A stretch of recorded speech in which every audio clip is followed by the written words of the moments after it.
The lighthouse beam stopped at 3:17 a.m., but Captain Elias Voss didn't notice until the gulls began to scream. Its automated hum had faltered mid-rotation, leaving the cliffside in a jagged slice of darkness, and the radio crackled with a voice that wasn't his own. "You're already too late." Elias slammed the rusted door behind him, salt wind whipping his oilskin coat. The radio had been silent for weeks, since the storm that knocked out the satellite uplink, yet there it was again. Words stitched from static, a sound like a throat being scraped raw.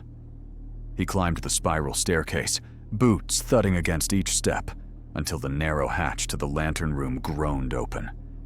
The lens array sat cold, its copper gears locked in a frozen arc. No power, no light.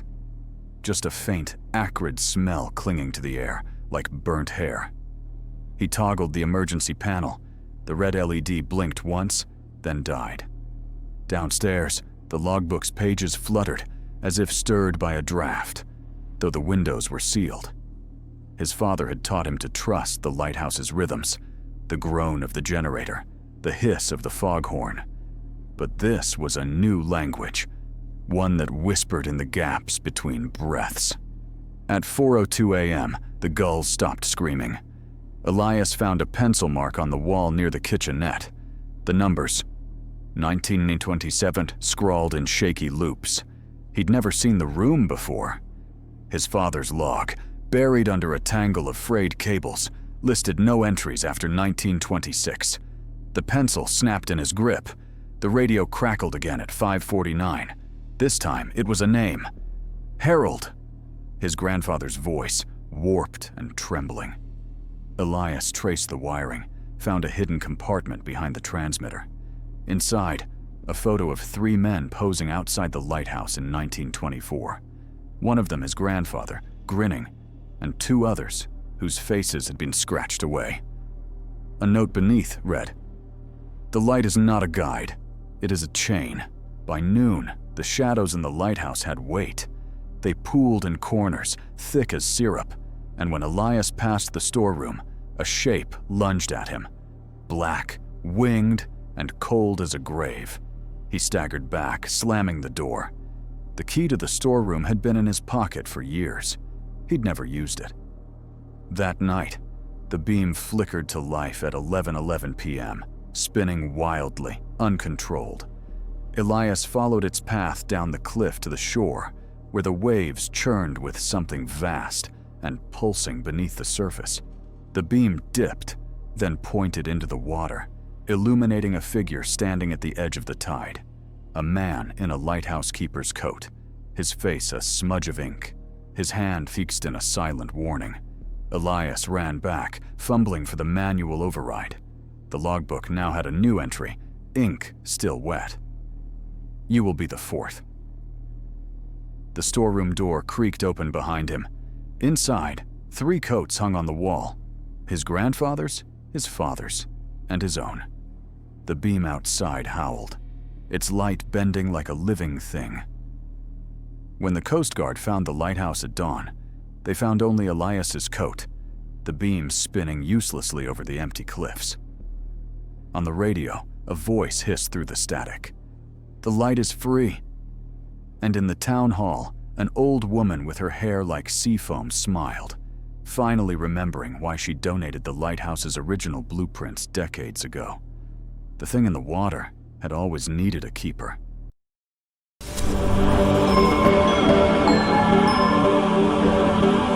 The lighthouse stood dark against the tempest, its beam long extinguished. When the keeper vanished without a trace, the storm wasn't the only thing drawing the 5 strangers to its rusted door.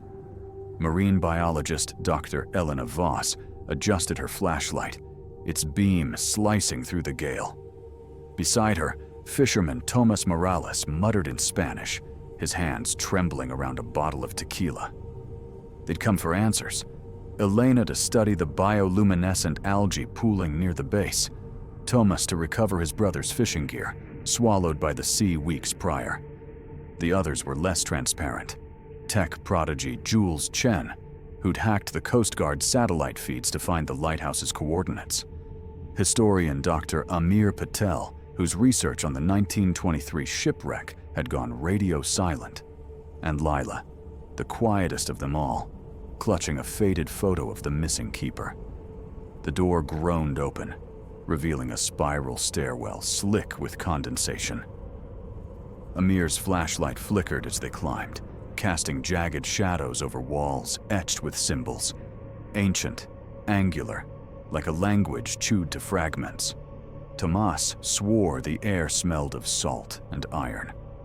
At the top, the beam's housing was empty, its lens cracked. Elena's breath fogged the glass.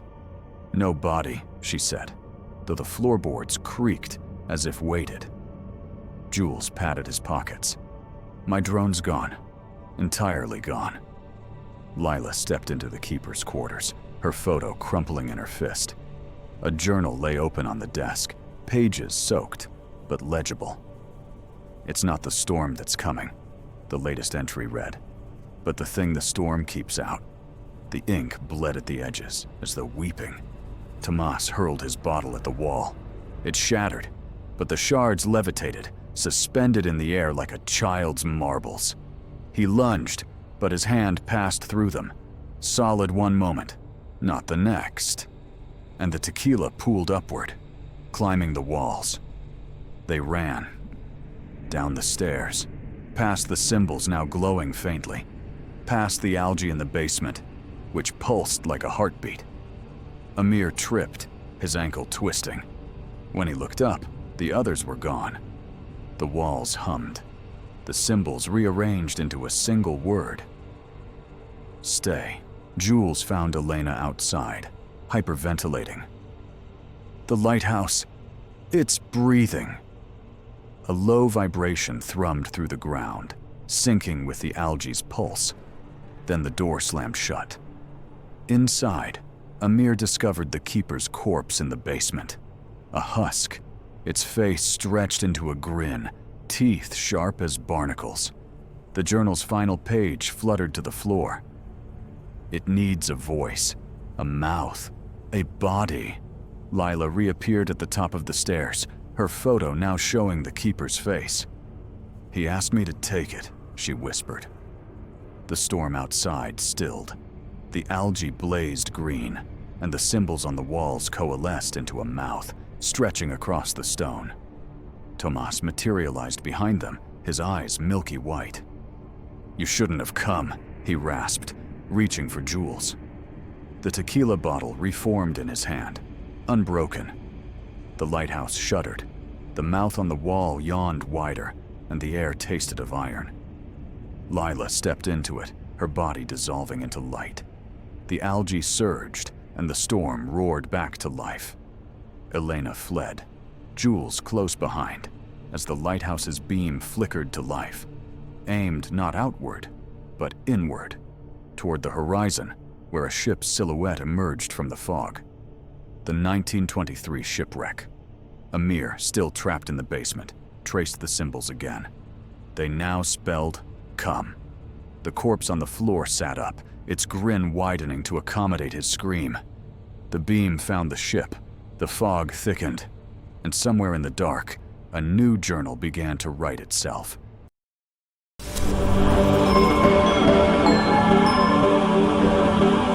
The letters arrived without stamps, each one naming a recipient who would die before midnight.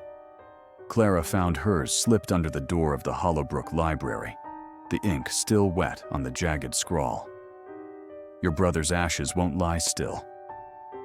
By dawn, the town's postmaster, Mr. Voss, was found in his office, strangled by the brass chain of his antique mail cart. Clara's brother, Eli, had been dead for 6 months, incinerated in the warehouse fire that collapsed his apartment. The coroner called it an accident, but Clara had seen the charred photo of a smoldering figure in the flames, its hand raised as if to point. Now, as she traced the letter's words, the library's overhead lights flickered, casting Eli's shadow on the wall, arm outstretched. Across town, Jax, the 17-year-old mechanic with a knack for hacking, received a letter reading, "The garage holds your mother's breath." He laughed until his shop's security cameras replayed his mom's fatal car crash, a loop he'd watched 100 times. In the footage, her last action was reaching for the passenger seat, where Jax's childhood photo lay. That night, the garage's overhead door shuttered open on its own, revealing her car idling in the dark. Ms. Peabody, the 89-year-old widow, got a note. "The willow knows your husband's lie." She'd buried her spouse decades ago, but the tree outside her window had grown crooked since his death. That evening, she found a new branch snapping in the wind, its bark etched with the coordinates to the town's forgotten potter's field. By the third death, a farmer choked by his own hay bale, the town's fear curdled into rumor. Clara dug into Eli's final weeks, finding a pattern.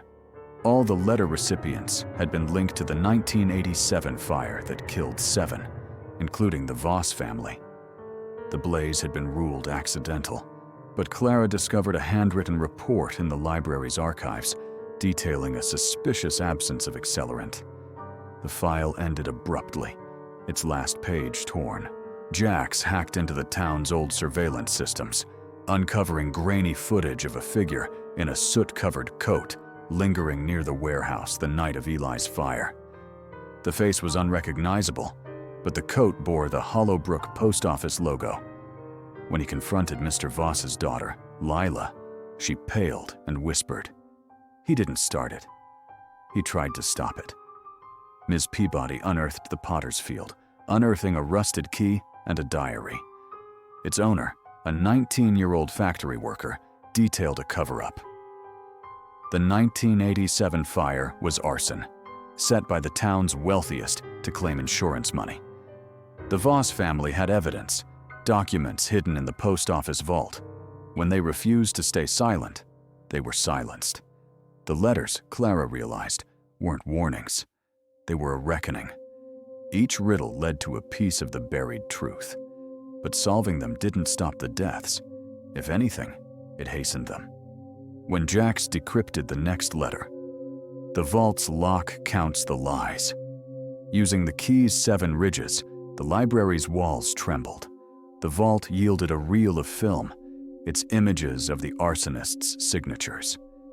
As Clara uploaded the evidence to the town's servers, the power died. In the dark, the letters began to glow. The final one read, "The sender is the sent." She turned to see Eli's shadow on the wall, then Lila Voss, tearful, holding a similar letter. The postmaster's ghost had never been the villain. He'd been the messenger. The real sender was the town itself, a collective guilt-given shape, demanding justice through death. To break the cycle, Clara had to become part of the pattern. She wrote a new letter, addressed to herself, detailing the truth. At midnight, as the final death toll neared 7, she slipped it under the door of the first recipient.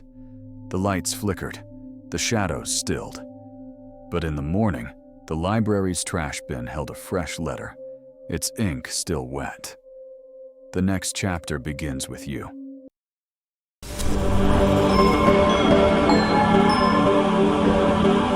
In the town of Hollowbrook, mirrors were outlawed after the fire. But when Lila's daughter smashed one in a fit of rage, the whispers in the walls began again. The first voice called her name, soft, familiar, and wrong. By dawn, the shards had vanished.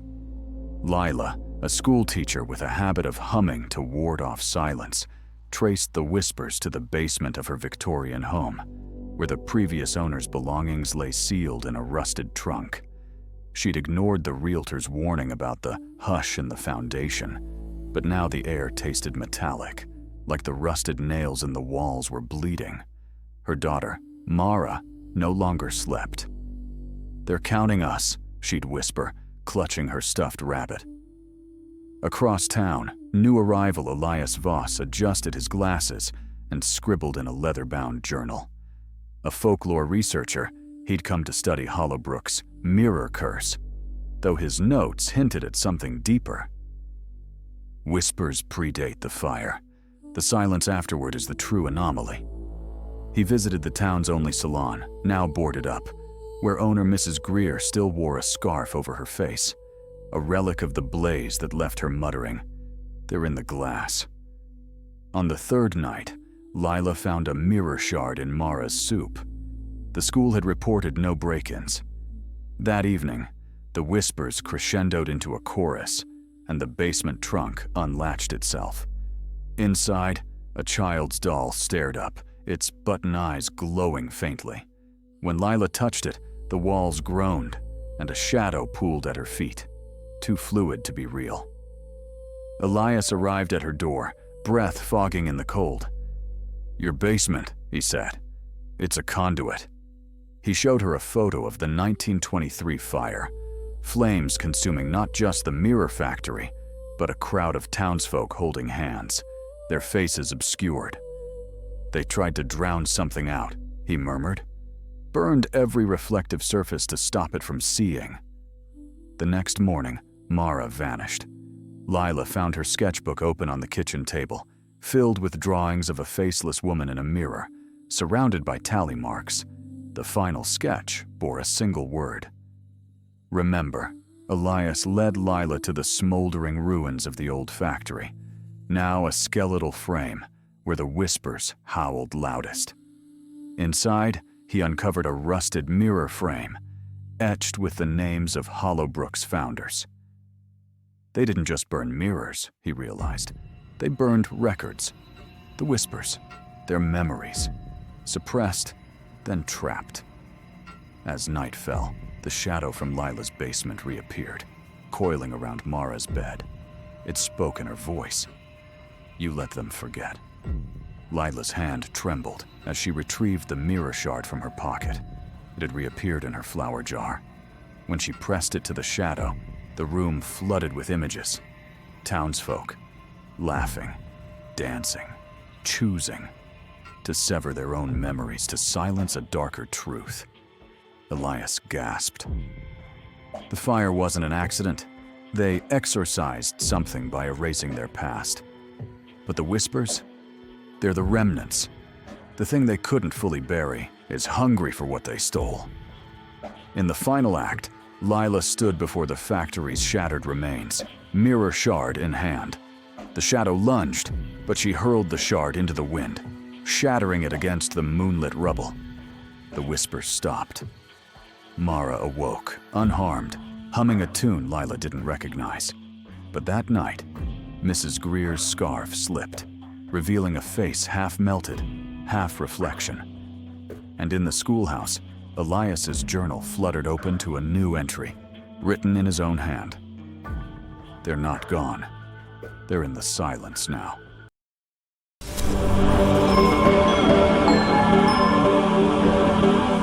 The backboard creaked under Coach Delaney's chalky grip, its shadow stretching crooked on the gym wall, except it didn't face him. The bleachers echoed with static, and when the lights flickered, the shadow turned. Eli's breath fogged the glass of his Coke.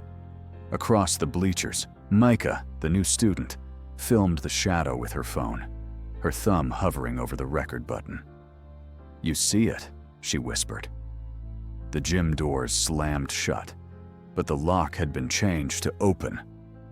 The principal's office reeked of peppermints and regret. Mrs. Ruiz's folders were shredded, her calendar marked November 13th in blood-red ink. "It's not a prank," she stammered, clutching a photo of her missing brother, who'd vanished in '97, same as the coach's wife. The clock ticked backward. Micah's phone video glitched to a 1989 timestamp, showing Coach laughing with a man in a frayed gray suit, his face smudged, the same suit now buried in the town's unmarked grave. "He's not a ghost," Micah muttered, zooming in on the shadow's eyeless gaze. The library's basement groaned as Eli pried open the 1920s fire door.